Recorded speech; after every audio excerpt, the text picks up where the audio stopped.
What's up, YouTube? Hopefully everybody's having a wonderful February. Just want to give a quick end of winter update. It's middle of February. It's looking like we're going to have maybe another month of winter. So this is kind of like the last push of winter. It's usually around middle of March. Things start to heat up a bit in Manhattan. So it's been another season with these two pieces, and I'm just going to give you a quick update on how these pieces have held up to another year of wear. So if you look at my channel, I have a 2023 video, 2024 video reviewing these two items.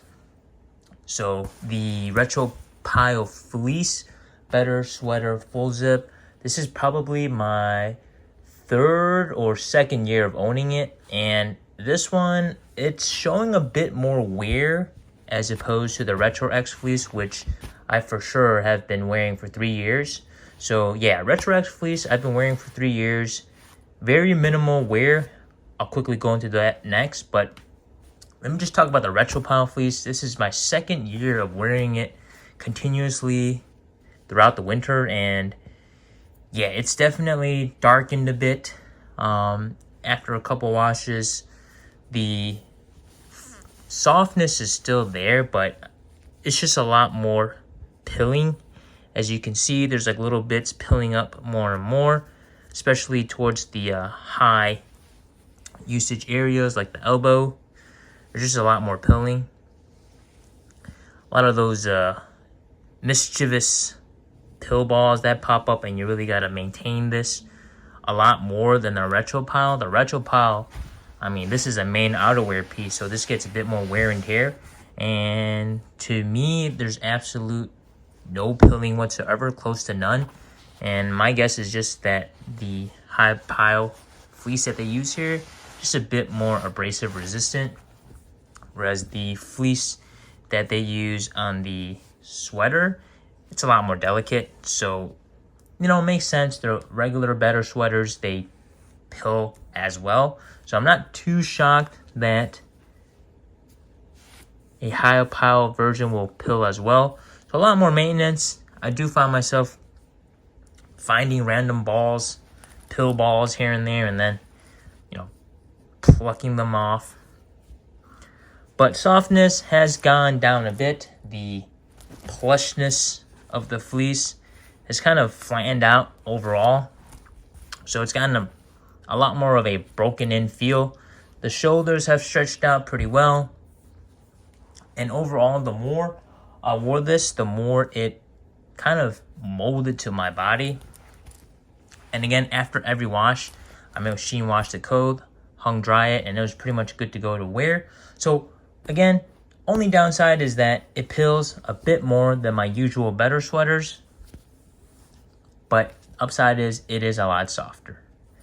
And then when I do the on fit, the collar of this thing is still very stubborn. Even after 2 years of wearing, this collar won't just stay down. It will flop up like that. So it still doesn't quite bend down yet. So I'm guessing this part of the collar is still very stiff, not broken in enough yet. So maybe after another year, it'll loosen up a bit. Zippers are still good. The ends are still good. So everything is still good. So absolutely no downsides of this thing after wearing it for 3 years. Still holding up, still keeping me warm.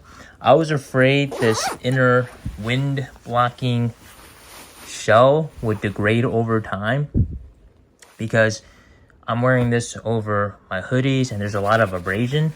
So I was afraid that might just cause some, little micro tears, which would allow air to come through.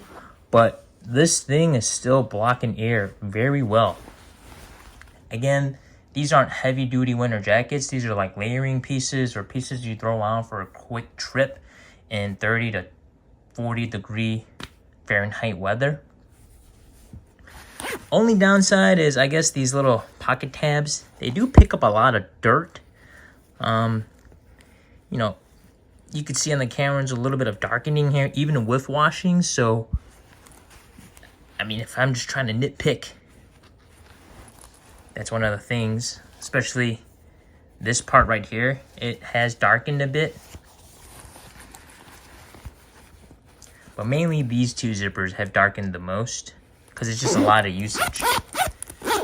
Zippers are still good. One thing I wish this pocket was a bit bigger to fit more stuff.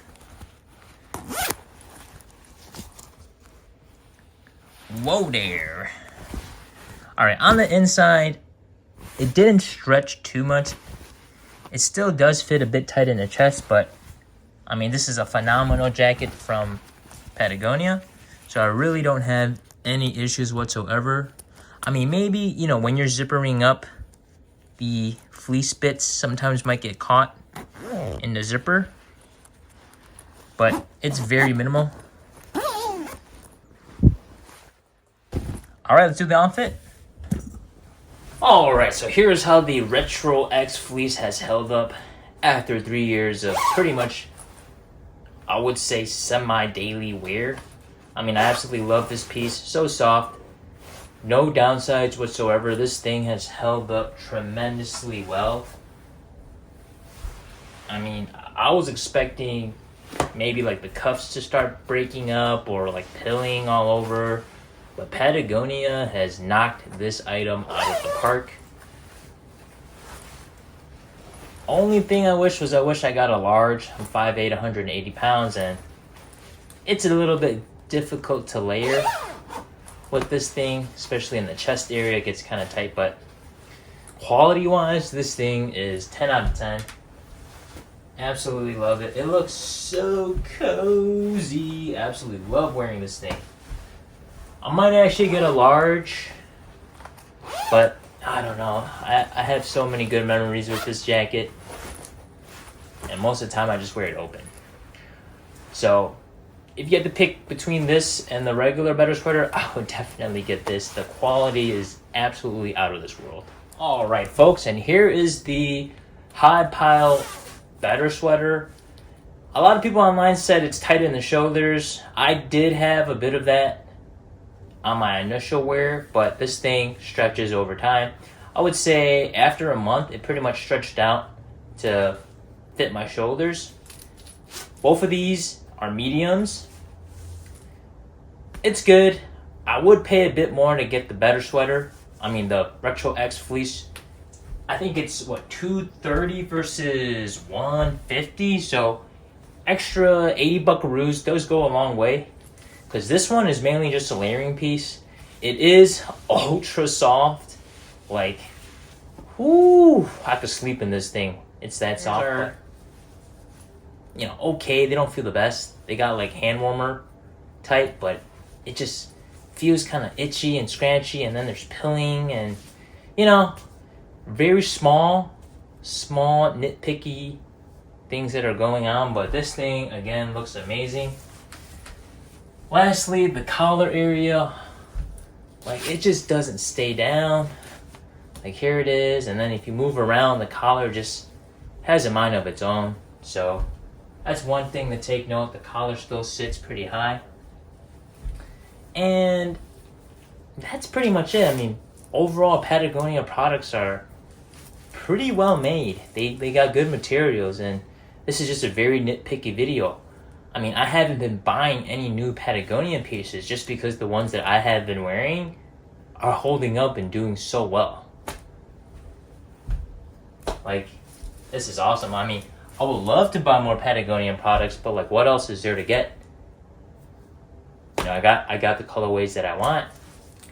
So all that's left is just to buy Patagonia for, you know, my friends and family. But they already have their own Patagonia, so it's just like, you know, what else is left? What else is left? But yeah, guys, that's pretty much all I have. You can't really go wrong with the sweaters at Patagonia or the outerwear, the popular ones. Ciao.